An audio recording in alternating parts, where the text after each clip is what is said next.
네, 이번에 우리 서로를 보며 축복하며 인사하겠습니다. 사랑합니다. 축복합니다. 사랑합니다. 축복합니다. 네, 한 번 더 인사할 텐데요. 이번에는 이렇게 인사해 보겠습니다. 우리는 복음 전도자입니다. 우리는 복음 전도자입니다. 아멘. 자, 감사합니다. 예수님을 믿고 따르는 우리 모두는요, 복음 전파의 사명이 있습니다. 이 사실을 알고 계시나요? 마태복음 28장, 우리가 너무나도 잘 아는 말씀인데요, 이 사명선언의 말씀 함께 읽어보도록 하겠습니다. 시작. 그러므로 너희는 가서 모든 민족을 제자로 삼아서 아버지와 아들과 성령의 이름으로 세례를 주고 내가 너희에게 명령한 모든 것을 그들에게 가르쳐 지키게 하여라. 보아라, 내가 세상 끝날까지 항상 너희와 함께 있을 것이다. 아멘. 그렇습니다. 이 말씀처럼요, 예수님을 믿는 우리 모두에게는 복음 전파의 사명이 있습니다. 그런데 정말 솔직하게 우리 가식 없이 이야기해보면요, 복음 전하는 일 쉬우신가요? 네, 바로 반응이 오시네요. 네, 어렵거나 힘든 경우들이 많습니다. 특별히 요즘을 살아가는 이 시대가 더욱더 그러한 것 같아요. 그래서 종종 우리가 이런 경험들을 하는 것 같습니다. 복음을 전할 때마다 제 마음이 너무 힘들어요. 사람들이 제 말을 듣지 않는 것 같아요. 교회 오라고 할 때마다 거절당해서 자신감이 떨어집니다. 전도하러 나갔는데 사람들이 저를 피하고 어떤 사람들은 비웃어요. 그래서 전도가 점점 부담됩니다. 이런 경험들 있으실 것 같습니다. 복음을 전해야 한다라는 이 사실을 너무나도 잘 알고 있지만 막상 전도 현장에서 거절당할 때마다 마음이 상하고 용기가 사라지고 점점 두려워할 때가 있죠. 그래서 어쩔 때는요, 전도를 포기하고 싶을 때도 있습니다. 그런데 복음을 전하는 것이 이렇게 어려운 건 우리만 그런 게 아니었다는 사실입니다. 성경에 정말 많은 믿음의 사람들이 나오는데요, 그 인물들도 우리보다 더 크고 어려운 장애물과 환경을 겪었습니다. 사도 바울도 마찬가지였습니다. 오늘 우리 김희자 장로님께서 잘 읽어주신 본문은 데살로니가 전서인데요, 이 말씀이 쓰였을 때 그 당시 교회와 바울이 복음을 전했을 때의 상황이 어땠는지를 잠시 설명해 드리도록 하겠습니다. 이 데살로니가 교회는요, 사도 바울이 2차 전도 여행 때 복음을 전파하면서 세워진 교회였습니다. 바울이 빌립보에 가서 복음을 전했는데 거기서 옥에 갇히거든요.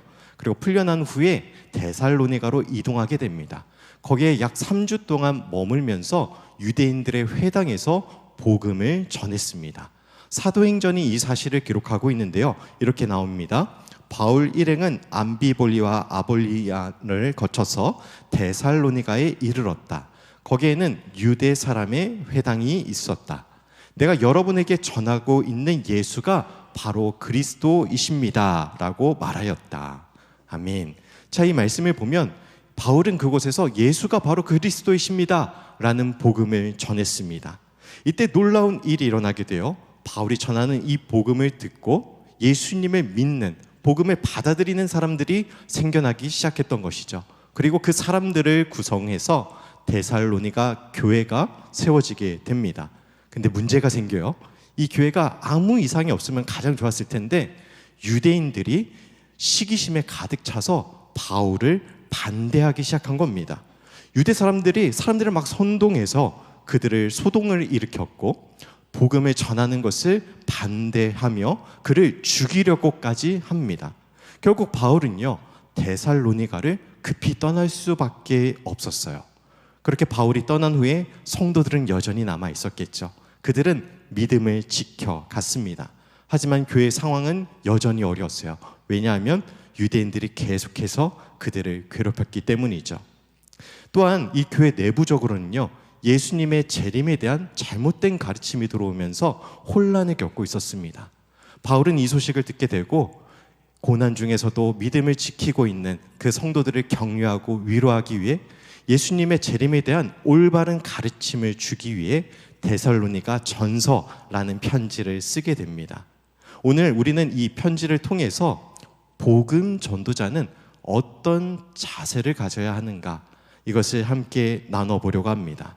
바울은요, 자신이 복음을 어떻게 전했는지를 기록하고 있는데 담대하게 전했고요, 순수한 동기를 가지고 행했으며 사랑과 헌신으로 그들을 대했습니다. 오늘 말씀을 통해 우리 모두가 복음 전파의 사명을 힘있게 감당할 수 있기를 주님의 이름으로 축복합니다.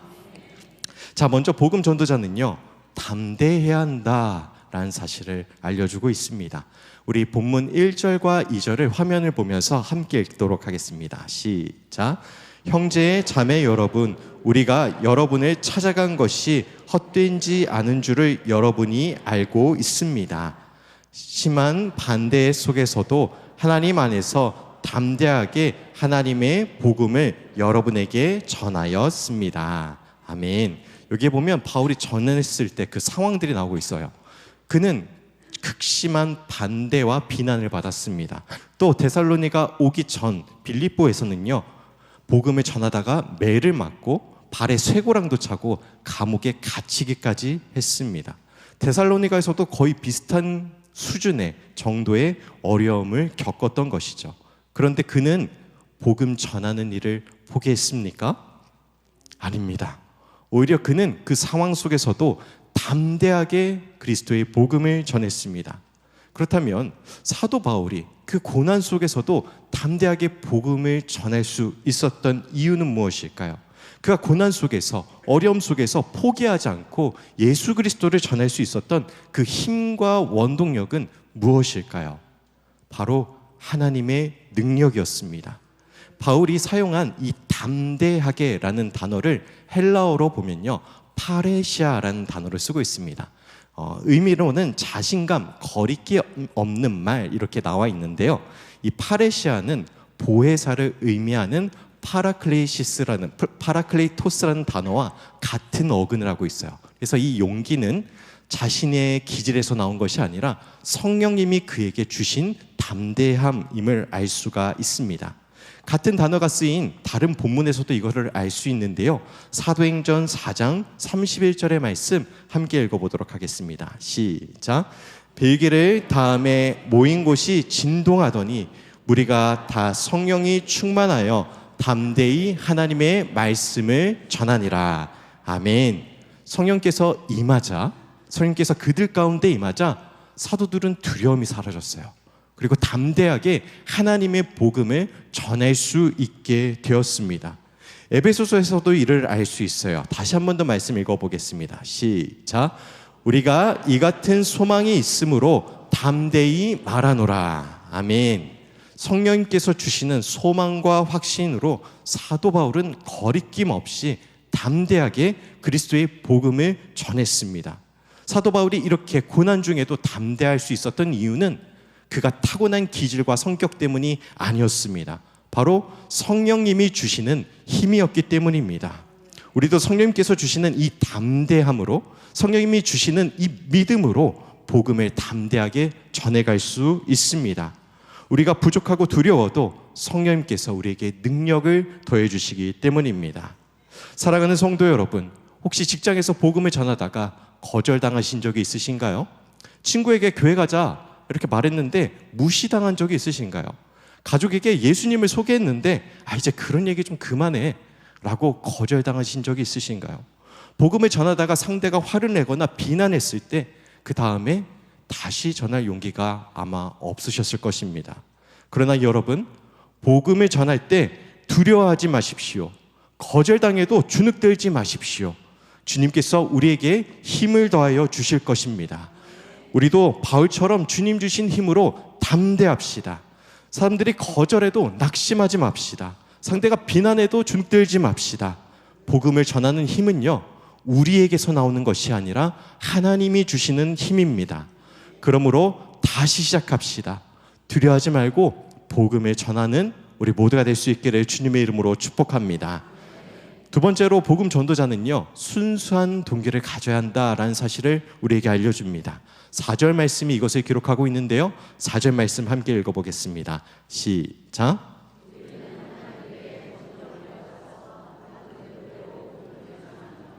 우리가 이렇게 하는 것은 사람의 환심을 사려고 하는 것이 아니라 우리의 마음을 살피시는 하나님을 기쁘게 해드리려는 것입니다. 아멘. 바울은요, 복음을 전하면서 사람들의 인정을 구하지 않았습니다. 사람들에게 인정받고 성공하려고 하지 않았어요. 왜냐? 전도의 성공, 전도의 결과는 자신의 능력이 아니라 오직 하나님의 은혜로만 가능하다라는 사실을 알았기 때문입니다. 당시 사도 바울뿐만 아니라 정말 많은 순회 선교자들이 있었어요. 이들이 회당에서 많은 가르침을 줬었는데 이들은 회중들에게 아첨하는 말들을 했습니다. 그래서 많은 인기를 얻으려고 했고요. 이 명성이 올라가게 되면 그것을 명목으로 돈을 타내려는 이러한 모습들이 있었습니다. 그런데 바울은 달랐어요. 복음을 전할 때마다 아첨하지 않았습니다. 거짓된 태도를 보이지 않았어요. 물질적인 이득을 취하지도 않았습니다. 사람들에게 인정을 얻고자 하지 않았어요. 왜냐하면 그가 전도한 초점은 오직 하나님을 기쁘시게 하려는 것이었기 때문입니다.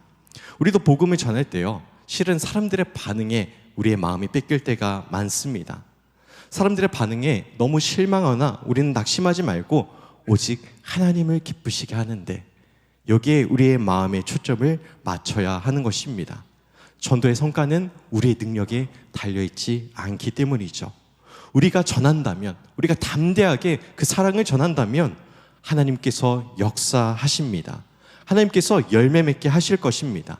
따라서 우리는 이 전도를 통해서 하나님께 내가 기쁨이 되어야겠다라는 것에 우리의 초점을 맞춰야 하는 것이죠.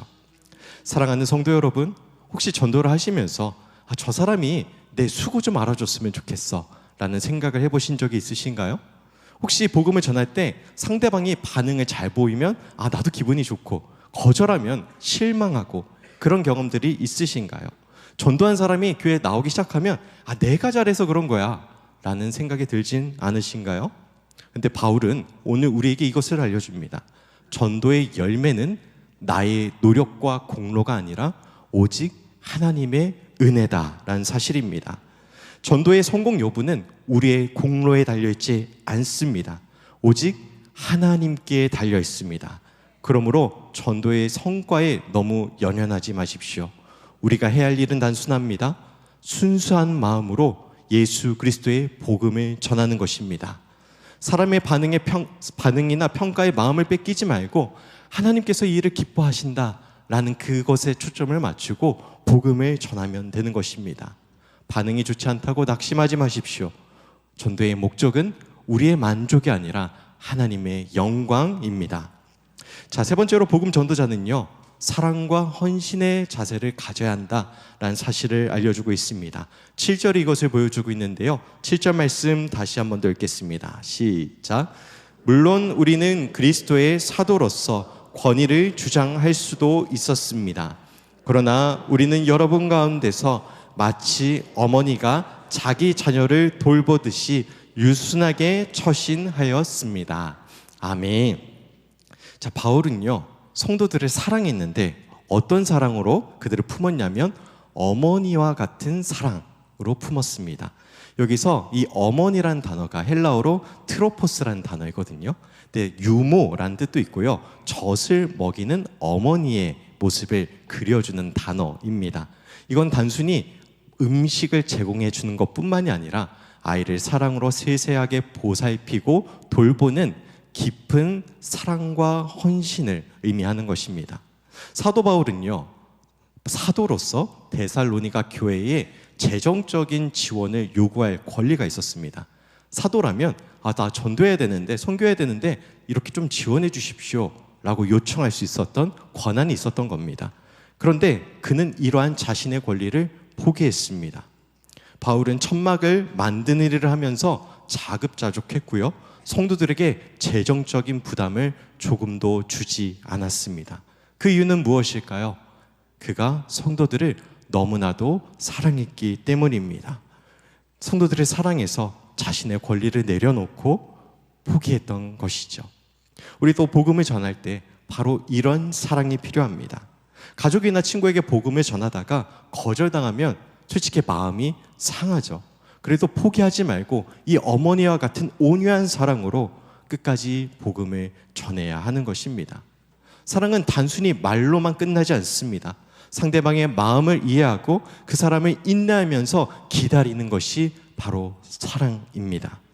때로는 상대가 나를 무시하고 거절하더라도 끝까지 사랑하면 하나님께서 분명 역사하실 것입니다. 바울이 성도들을 사랑으로 양육했듯이 우리도 이 사랑으로 복음을 전합시다. 사랑의 힘은 포기하지 않고 끝까지 나아가게 합니다. 바울은 단순히 권위를 내려놓은 모습으로 그리고 성도들을 가르치기만 하는 태도로 품은 것이 아니었습니다. 정말 그들을 어머니의 사랑으로 깊이 사랑했고 자신의 모든 것을 내어주며 품어주었습니다. 예수 그리스도의 복음과 함께 자신의 생명도 함께 전달해 준 것이죠. 사랑하는 성도 여러분, 복음을 전할 때 우리에게 이러한 사랑이 필요합니다. 가족이나 친구에게 복음을 전하다가 거절당하더라도 포기하지 말고 온유한 사랑으로 복음을 전합시다. 상대방이 거부하더라도 사랑하고 인내하면 결국 주님께서 열매 맺게 하실 것입니다. 바울은 복음을 전할 때 자신이 받은 고난들을 이야기하면서 이렇게 우리에게 말해주고 있습니다. 사랑으로 끝까지 인내하십시오. 사랑의 힘은 포기하지 않고 끝까지 나아가게 합니다. 복음 전파의 원동력은 이처럼 하나님의 사랑입니다. 바울은 복음을 전할 때 담대했습니다. 그리고 그는 순수한 동기로 하나님을 기쁘시게 하려고 했고 자신의 권리마저 포기하며 사랑과 헌신을 담았습니다. 오늘 우리도 복음의 열매를 맺는 전도자가 되기 위해선 무엇이 가장 필요할까요? 바로 하나님의 사랑입니다. 하나님의 사랑이 복음 전파의 원동력이고 우리의 삶의 핵심입니다. 그리고 이 사랑이 우리 가운데 넘칠 때에 이 사랑이 우리를 복음 전도자로 세워갑니다. 하나님의 사랑은 어떠합니까? 2000년 전 예수님을 떠올려 보시길 바랍니다. 하나님의 아들 예수 그리스도는 모든 영광을 버리시고 이 낮고 낮은 땅에 오셨습니다. 그는 사람들에게 추앙받는 것이 아니라 가장 낮은 마국간으로 오셨습니다. 당신들의 백성을 사랑하셔서 그들에게 사랑받기로 결정하셨기 때문입니다. 2000년 전 로마 황제와 예루살렘의 나귀를 타고 입성하는 예수님의 모습을 상상해 보십시오. 로마 황제는 사람들 위에 군림하는 존재였습니다. 하지만 예수 그리스도는 사랑하러 오셨습니다. 인간은 신이 되려고 했지만 하나님은 사람이 되셨습니다. 하나님은 우리를 사랑하러 오셨고 우리에게 사랑받으러 오셨습니다. 그렇게 2000년 전 골고다 언덕에서 하나님이 인간에게 패배하셨습니다. 이것이 십자가입니다. 세상은요, 실패하고 패배하면 무능하다고 말합니다. 진정한 사랑을 몰라서 하는 말이죠. 진정한 사랑은요, 스스로 져줍니다. 그는 우리를 위해 밟히셨고 배신당하셨고 죽임당하셨습니다. 그리고 그 사랑으로 온 세상을 구원하셨습니다. 십자가는 자기 부인을 이야기합니다. 이 자기 부인은 우리에게 힘든 짐을 져주려고 하는 것이 목적이 아닙니다. 하나님께서 먼저 우리를 사랑하시기 위해 자기 자신을 부인하셨기 때문입니다. 그것이 십자가의 방식이고 사랑의 방식임을 우리에게 말씀해 주시는 것입니다. 사랑하면 낮아집니다. 사랑하면 초라해집니다. 사랑하면 자신을 내려놓습니다. 드웨인 존슨이라는 헐리우드 배우를 아시나요? 굉장히 유명한 배우인데요. 키가 196cm의 엄청난 근육질을 가진 배우입니다. 근데 오른쪽 사진을 보시면요, 어때 보이세요? 강해 보이나요? 아닙니다. 딸들이 아빠 얼굴에다 막 낙서질을 하고 있어요. 사랑하면요, 이처럼 낮아지게 됩니다. 사랑이 그를 낮아지게 만든 겁니다. 마찬가지로 예수님께서 우리를 사랑하셨기 때문에 낮아지셨습니다. 초라해지셨습니다. 자기 자신을 내어주셨습니다. 복음 전파는 이처럼 낮아지는 사랑입니다. 내려놓는 사랑입니다. 사람들에게 거절당해도 비웃음 받아도 이 사랑으로 우리는 끝까지 나아갈 수 있습니다. 사랑하는 성도 여러분, 복음 전도자로 나아갈 준비가 되셨나요? 오늘 우리는 한 영혼 VIP를 작정합니다. 전도국에서 주보를 보시면 이 씨앗을 나눠드렸을 텐데요. 이 씨앗을 심으시면서 한 영혼 VIP를 품으시길 바랍니다. 제가 3가지 실천을 말씀드립니다. 첫 번째는요, 전도 대상자를 정하시고 매일 기도하십시오. 우리가 전도했을 때 분명히 내 마음속에 주시는 한 영혼이 있을 것입니다. 가족이 될 수도 있고요, 친구가 될 수도 있고 이웃이 될 수도 있습니다. 그 영혼을 위해서 아침 저녁으로 매일 기도하시길 바랍니다. 하나님, 제 마음에 거룩한 부담감을 주신 이 영혼을 위해서 기도합니다. 이 영혼에게 예수님의 복음을 전하게 해주십시오. 이 영혼이 주님을 만나게 해주십시오 라고 기도해 보시길 바랍니다. 두 번째로는요, 복음을 전하기 전에 작은 대화부터 시작해 보시길 바랍니다. 신앙의 이야기는 처음 듣는 사람들에게 굉장히 부담스러운 이야기가 될 수 있습니다. 따라서 그 사람의 마음을 열고 관계를 형성하고 신뢰를 쌓을 수 있는 가벼운 질문부터 시작하십시오. 그 사람을 보면 요즘에 어떠세요? 힘들지는 않으세요? 건강은 어떠세요? 이렇게 가벼운 질문을 던져보시는 거예요. 그리고 상대방이 마음을 열고 대화를 한다면 그때 그리스도의 복음을 전할 수 있습니다. 마지막 3번째입니다. 거절당해도 포기하지 마십시오. 복음을 전하다 보면요, 분명 거절당할 것입니다. 그러나 너무 낙심하지 마십시오. 바울도 수없이 거절당했지만 포기하지 않았습니다. 하나님의 사랑이 그 안에 가득 넘쳤기 때문이죠. 우리에게도 하나님의 사랑이 정말 가득 찬다면 거절당해도 다시 기회를 가질 것입니다. 전도의 열매를, 전도의 성과를 하나님께 맡기시길 바랍니다. 저 사람이 나를 좋아해 줄까? 교회 과연 나올까? 이런 생각에 연연하지 마십시오. 우리는 씨를 뿌리고 물을 주지만 자라게 하시는 분은 하나님이십니다. 결과에 상관없이 복음을 전하고 나면 하나님께서 분명 우리의 믿음대로 열매 맺게 하실 것입니다. 사랑하는 성도 여러분, 우리 모두는 복음 전도자입니다.